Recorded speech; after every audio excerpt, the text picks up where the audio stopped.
L'adjoint se précipita vers le samovar et servit à son supérieur une tasse de thé qui avait un goût de cuir. Il attendit ensuite, toujours debout, que celui-ci prononçât les premières paroles. Mais de paroles, il n'y en eut pas, car très vite, à la façon d'un gêneur qu'on ne parvient pas à congédier, le cadavre du curé vint entre les deux hommes, avec son crâne aux trois quarts chauve et fracassé. Il prit tranquillement la chaise libre.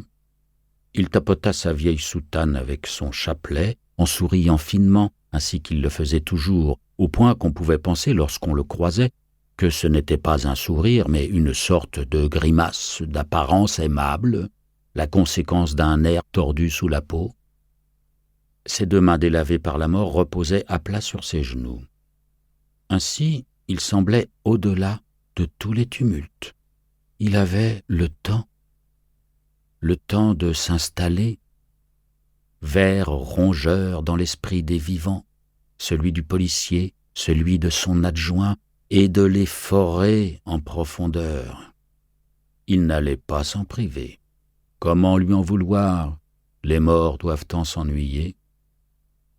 Avec ce fantôme tout frais qui faisait à sa façon le malin en leur tirant les poils de barbe, le policier et son adjoint attendirent, en lapant du thé noir, que le jour se décide à paraître sans se parler, tandis que dans l'âtre explosaient par moments des braises folles. Le curé mort pesait lourd.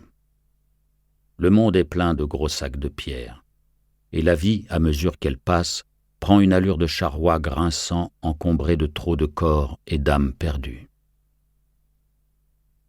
Pareil à la poussière de charbon qui s'éclaircit dans un crachat frotté entre deux paumes, le jour lava enfin de gris le grand aplat noir du ciel.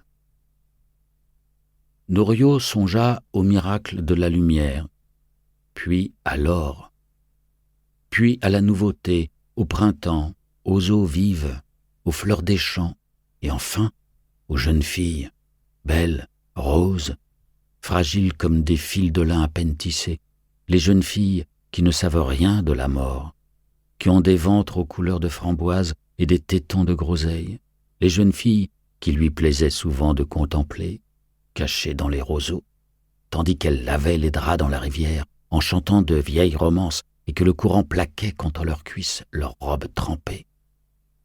Le policier chassa les corps des jeunes filles de ses pensées, cligna des yeux. Barrage tisonna rageusement l'âtre pour faire taire le bois bavard.